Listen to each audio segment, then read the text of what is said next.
चमकपुर गांव में गोपाल नाम का एक लड़का रहता था।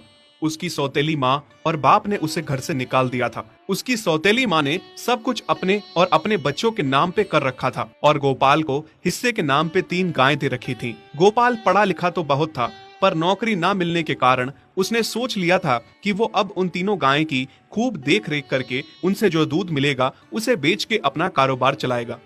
अब मैं बिल्कुल अकेला हो गया हूँ। गौ माता, तुम तीनों के अलावा मेरा अब कोई भी नहीं है। बस मेरा घर चलाने के लिए तुम तीनों को मेरी मदद करनी होगी। तीनों गायें बहुत ही हट्टी कट्टी और जवान थीं और रिश्ते में भी एक दूसरे की बहनें लगती थीं। चंपा, चमेली और मैना। मैना सबसे बड़ी और समझदार गाय थी।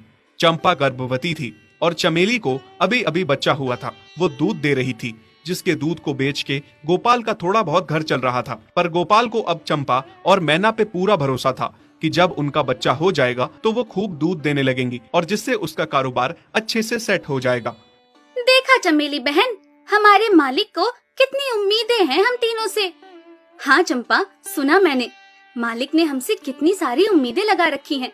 और उम्मीद रखे भी क्यों ना, कितना समय खर्च करते हैं मालिक हम पे और कितनी सेवा करते हैं हमारी, कितना खिलाते पिलाते हैं हमें।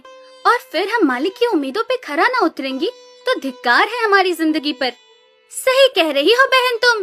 चलो हम तो मालिक के लिए कुछ ना कुछ कर ही लेंगे। तुमने बच्चा दे दिया है, दूध भी दे रही हो, मैं भी गर्भवती हूँ। थोड़े दिनों में मैं भी बच्चे को जन्म दे दूंगी, फिर दूध भी देने लगूंगी। लेकिन इस मैना दीदी को देखो, हम दोनों से बड़ी हैं, एक बार भी बच्चा ना दे पाई आज तक। क्या इसका फर्ज नहीं बनता मालिक के लिए कुछ? ये तो बड़ी हैं, हमसे ज्यादा इसको मालिक के लिए करना चाहिए था, लेकिन हम छोटी होकर इतना सोच रहे हैं। तुम दोनों ऐसा क्यों कह रही हो? क्या गलत कह रहे हैं हम? सही तो कह रहे हैं।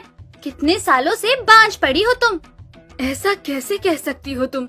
बच्चा देना ना देना मेरे हाथ में थोड़े ना है। मैं भी तो माँ बनना चाहती हूँ ना।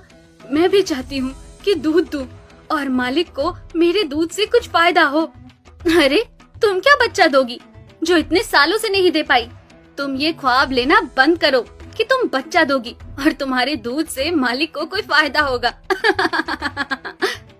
दोनों छोटी बहनें बड़ी बहन मैना की बेबसी का मजाक उड़ाती हैं और उस पे हंसती हैं। इस बात से मैना बहुत दुखी होती है और रोती है कि उसी की बहनें उसको दिलासा देने की बजाय उसे ताने मार रही हैं, उसका मजाक उड़ा रही हैं। फिर एक दिन गोपाल का पड़ोसी उससे कहता है, अरे गोपाल, तुम्हारी 2 गायें तो ठीक है, एक गाय का क्या है? उससे तुम्हें कोई फायदा नहीं है, बेच क्यों नहीं देते उसे? अरे नहीं नहीं भाई साहब, बेचना क्यों उसे? अभी बच्चा नहीं दे रही तो क्या पता कल वो बच्चा दे दे। कोई भी काम जल्दबाजी में नहीं करना चाहिए। अरे नहीं गोपाल, मेरे कहने का ये मतलब था कि तुम्हें अपना कारोबार जल्द खड़ा करने की जरूरत है, क्योंकि तुम्हारे घर वालों ने तुम्हारे साथ जो कुछ भी किया वो बहुत गलत था। अब तुम्हें जो भी करना है अकेले ही करना है।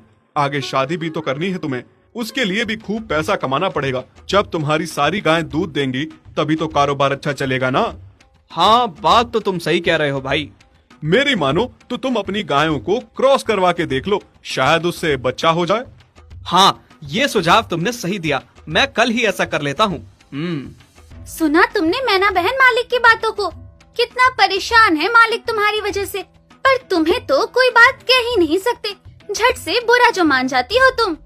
मैना ये सब सुन के बहुत दुखी होती है, पर करती भी क्या, उसके हाथ में कुछ नहीं था। गोपाल ने मैना को क्रॉस करवा के भी देखा, पर उसका भी कोई फायदा नहीं हुआ। गोपाल, जो सुझाव मैंने तुम्हें दिया था, क्या वो तुमने आजमाया? हाँ भाई, वो भी करके देख लिया, पर उसका भी कोई असर ना हुआ। ये गाय किसी काम की नहीं है गोपाल, मेरी माना तो इसे बेच दो।